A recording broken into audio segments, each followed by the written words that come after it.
Thyrox 50 mcg tablet. Thyrox 50 মেগাসেন্টিগ্রাম tablet শরীরের বিপাক নিয়ন্ত্রণে গুরুত্বপূর্ণ ভূমিকা পালন করে এবং হৃদয়ের পাচনীয় কার্যকারিতাগুলিকে নিয়ন্ত্রণ করে। এটি হাড়কে শক্তিশালী রাখে, মস্তিষ্কের বিকাশে সহায়তা করে এবং পেশি বৃদ্ধির নিয়ন্ত্রণ করে। মাত্রা ও সেবনবিধি। প্রাপ্ত বয়স্কদের ক্ষেত্রে প্রারম্ভিক মাত্রা 25 থেকে 50 মাইক্রোগ্রাম প্রতিদিন। 6 থেকে 8 সপ্তাহের ব্যবধানে ধাপে ধাপে প্রয়োজন অনুযায়ী মাত্রা বাড়াতে হবে। প্রাইমারি হাইপোথাইরয়েডিজমের রোগী ইউথাইরয়েড অবস্থায় আসা পর্যন্ত এবং রক্তে টিএসএইচ এর পরিমাণ স্বাভাবিক হওয়া পর্যন্ত লিভোথাইরক্সিন সোডিয়ামের মাত্রা 12.5 থেকে 25 মাইক্রোগ্রাম পর্যন্ত বাড়ানো যায়। মারাত্মক হাইপোথাইরয়েডিজমের রোগীর ক্ষেত্রে প্রারম্ভিক মাত্রা 12.5 থেকে 25 মাইক্রোগ্রাম প্রতিদিন। রক্তে টিএসএইচ এর পরিমাণ স্বাভাবিক হওয়া পর্যন্ত প্রতি 2 থেকে 4 সপ্তাহ পর পর দৈনিক 25 মাইক্রোগ্রাম হারে মাত্রা বাড়াতে হবে।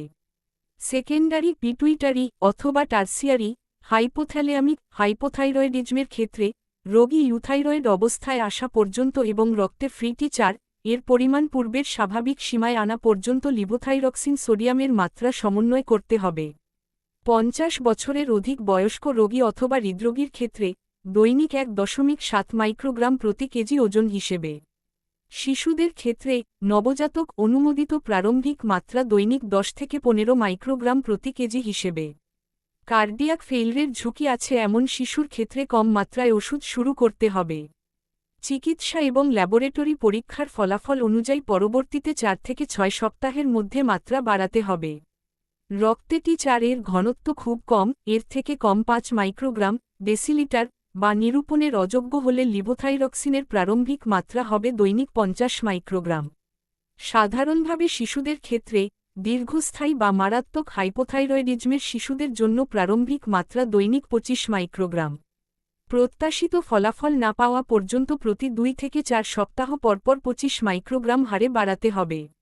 বড় শিশুদের হাইপার অ্যাক্টিভিটির উপসর্গ কমানোর জন্য স্বাভাবিক মাত্রার 1/4 হিসেবে শুরু করতে হবে। পরবর্তীতে স্বাভাবিক পূর্ণ মাত্রা আসা পর্যন্ত প্রতি সপ্তাহে স্বাভাবিক মাত্রার 1/4 হিসেবে মাত্রা বাড়াতে হবে। প্রতি কেজি ওজন হিসেবে দৈনিক মাত্রা 0 থেকে 3 মাস, দৈনিক 10 থেকে 15 মাইক্রোগ্রাম কেজি 3 থেকে 6 মাস, দৈনিক 8 থেকে 10 মাইক্রোগ্রাম কেজি 6 থেকে 12 মাস, দৈনিক 6 থেকে 8 মাইক্রোগ্রাম কেজি 1 থেকে 5 বছর, দৈনিক 5 থেকে 6 মাইক্রোগ্রাম কেজি 6 থেকে 12 বছর, দৈনিক 4 থেকে 5 মাইক্রোগ্রাম কেজি এর থেকে বড় 12 বছর কিন্তু অসম্পূর্ণ বৃদ্ধি ও বয়ঃসন্ধি, দৈনিক 2 থেকে 3 মাইক্রোগ্রাম কেজি পরিপূর্ণ বৃদ্ধি ও বয়ঃসন্ধি, দৈনিক 1.7 মাইক্রোগ্রাম কেজি রোগীর শারীরিক অবস্থা ও ল্যাবরেটরি পরীক্ষার পরিমাপ অনুযায়ী মাত্রা সমন্বয় করতে হবে। মাত্রাধিক্যতা। মাত্রাতিরিক্ত ব্যবহারের ফলে হাইপারোথাইরয়েডিজমের লক্ষণসমূহ দেখা দেয়, যেমন দ্বিধাগ্রস্ততা, ডিসোরিয়েন্টেশন। এছাড়া সেরেব্রাল এম্বোলিজম, শক, কোমা, এমনকি মৃত্যু পর্যন্ত হতে পারে। তবে দীর্ঘমেয়াদী ব্যবহারের ক্ষেত্রেই শুধুমাত্র এ জাতীয় উপসর্গ দেখা দেবার সম্ভাবনা থাকে। মাত্রাতিরিক্ত ব্যবহারের লক্ষণসমূহ দূর হওয়া পর্যন্ত তাৎক্ষণিকভাবে লিভোথাইরক্সিনের ব্যবহার বন্ধ রাখতে হবে অথবা মাত্রা কমিয়ে ব্যবহার করতে হবে। ঔষধের মিথস্ক্রিয়া। ট্রাইটেট্রাসাইক্লিক অ্যান্টিডিপ্রেসেন্টস এবং লিভোথাইরক্সিনের একযোগে ব্যবহার উভয় ওষুধের চিকিৎসা ও বিষক্রিয়ার প্রভাবগুলিকে বাড়িয়ে তুলতে পারে, সম্ভবত ক্যাটেলায়ামিন রিসেপ্টরের সংবেদনশীলতা বৃদ্ধি করার কারণে। বিষক্রিয়ার প্রভাবগুলির মধ্যে কার্ডিয়াক অ্যারিদমিয়া এবং সিএনএস উদ্দীপনা বৃদ্ধির ঝুঁকি অন্তর্ভুক্ত থাকতে পারে। ট্রাইসাইক্লিসগুলির ক্রিয়া শুরু করা ত্বরান্বিত হতে পারে। লিভোথাইরক্সিনে স্থিতিশীল রোগীদের সারোট্রালিন ব্যবহারের ফলে লিভোথাইরক্সিনের প্রয়োজনীয়তা বাড়তে পারে। লিভোথাইরক্সিনকে অ্যান্টিডায়াবেটিক বা ইনসুলিন থেরাপিতে যোগ করার ফলে অ্যান্টিডায়াবেটিক এজেন্ট বা ইনসুলিনের প্রয়োজনীয়তা বাড়তে পারে। যত্ন সহকারে ডায়াবেটিক নিয়ন্ত্রণ পর্যবেক্ষণের পরামর্শ দেওয়া হয়, বিশেষত যখন থাইরয়েড থেরাপি শুরু, পরিবর্তিত বা বন্ধ হয়ে যায়। হাইপারোথাইরয়েডিজমে বা হাইপোথাইরয়েড রোগী যখন ইউথাইরয়েড অবস্থায় রূপান্তরিত হয় তখন সিরাম ডিজিটালিস গ্লাইকোসাইডের মাত্রা হ্রাস পেতে পারে। ডিজিটালিস গ্লাইকোসাইডগুলির চিকিৎসার প্রভাব হ্রাস হতে পারে। নির্দেশনা। সাবএকিউট থাইরয়েডাইটিসে অস্থায়ী হাইপোথাইরয়েডিজমে ব্যতীত অন্যান্য হাইপোথাইরয়েডিজমে রিপ্লেসমেন্ট থেরাপি হিসেবে ব্যবহৃত হয়। গলগন্ড নডিউলের উপস্থিতিতে এবং থাইরয়েড ক্যান্সারের রেডিওলজিক্যাল এবং অথবা সার্জিক্যাল চিকিৎসার পর থাইরয়েড স্টিমুলেটিং হরমোন TSH স্তরের দমনের জন্য ব্যবহৃত হয়। লিথিয়ামের মতো অন্যান্য ওষুধের গলগণ্ডজনিত প্রভাবগুলোকে দমন করার জন্য ব্যবহৃত হয়। সাপ্রেশন পরীক্ষায় ডায়াগনস্টিক এইড হিসেবে ব্যবহৃত হয়। পার্শ্ব প্রতিক্রিয়া: অতিরিক্ত মাত্রায় ব্যবহারজনিত হাইপারোথাইরয়েডিজমই মূলত লিভোথাইরক্সিনের পার্শ্ব প্রতিক্রিয়া।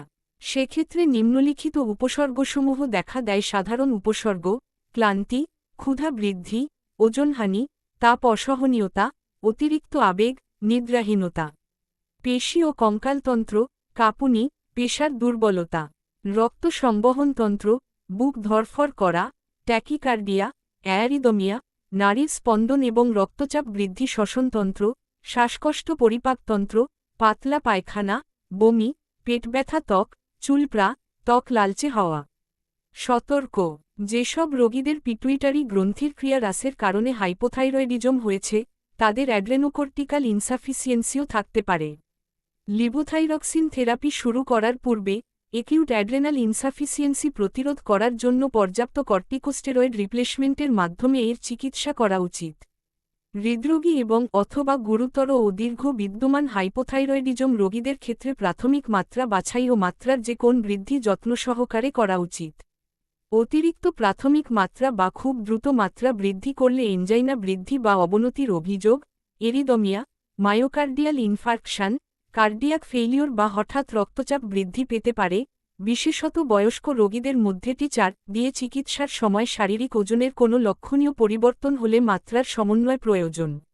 রক্তে T3 এবং T4 এর মাত্রা পর্যবেক্ষণের সময় এটি মনে রাখা উচিত যে T3 এর একটি সাধারণ স্তর অর্জনের জন্য একটি উচ্চ মাভাবিক হতে সামান্য বর্ধমান T4 এর স্তর প্রয়োজন হবে।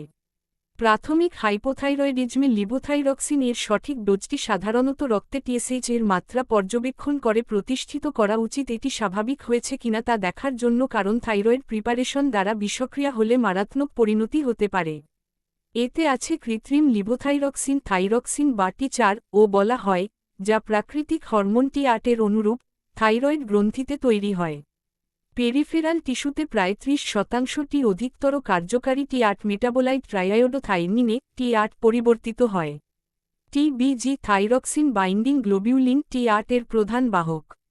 এই বন্ধন T8কে বিপাক ও রেচন থেকে রক্ষা করে, ফলে রক্তে এর অর্ধায়ু বৃদ্ধি পায়। মোট T8 এর শুধুমাত্র 0.03% রক্তে মুক্ত অবস্থায় থাকে। T8 এর রেচনের অর্ধায়ু 6 থেকে 7 দিন। হাইপার থাইরয়েডিজমে এই অর্ধায়ু কমে 3 থেকে 4 দিন হয়ে যায়। পক্ষান্তরে হাইপোথাইরয়েডিজমে এটি 9 থেকে 10 দিনে হয়ে যায়। নেফ্রোসিস বা হেপাটিক সিরোসিসে যখন প্লাজমায় প্রোটিনের পরিমাণ কমে যায় অথবা নির্দিষ্ট ওষুধ দ্বারা প্রোটিনের সাথে বন্ধন বাধাপ্রাপ্ত হয়, তখন T8 এর অর্ধায়ু কমে যায়। থাইরয়েড হরমোন ভাঙ্গনের প্রধান স্থান হল যকৃত। T8 এর গ্লুকুরনিক ও সালফেটের সাথে সংশ্লেষিত হয়ে ফেনোলিক হাইড্রোক্সিল গ্রুপ এর মাধ্যমে প্রস্রাবে নিঃসৃত হয়। থাইরয়েড হরমোনগুলোর একটি এন্টারোহেপাটিক সংবহন রয়েছে, যেহেতু অন্ত্রের হাইড্রোলাইসিস দ্বারা বিমুক্ত হয়ে পুনরায় শোষিত হয়। T8 এর দীর্ঘ অর্ধায়ুর কারণে লিভোথাইরক্সিন এর দৈনিক একটি ডোজ থেকে জৈবিকভাবে অধিক সক্রিয় T8 এর অবিচল রক্তের স্তর পাওয়া যায়। অতএব, একবার সঠিক মাত্রাটি প্রতিষ্ঠিত হওয়ার পর থেরাপিউটিক ইফেক্ট পরিবর্তন হওয়ার সম্ভাবনা কম।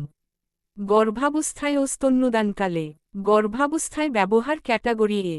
গর্ভাবস্থায় শরীরে লিভোথাইরক্সিনের চাহিদা বৃদ্ধি পায়। মাতৃদুগ্ধে খুব সামান্য পরিমাণ থাইরয়েড হরমোন নিঃসরিত হয়, যা শিশুর ওপর তেমন কোন বিরূপ প্রতিক্রিয়া সৃষ্টি করে না। তথাপি স্তন্যদানকারী মায়ের ক্ষেত্রে সাবধানতা অবলম্বন প্রয়োজন। গুরুত্বপূর্ণ ভূমিকা পালন করে হাড়কে শক্তিশালী রাখো। যে কোনো ঔষধ আপনারা কোনো রেজিস্ট্রার ডাক্তারের পরামর্শ অনুযায়ী সেবন করবেন। নমস্কার।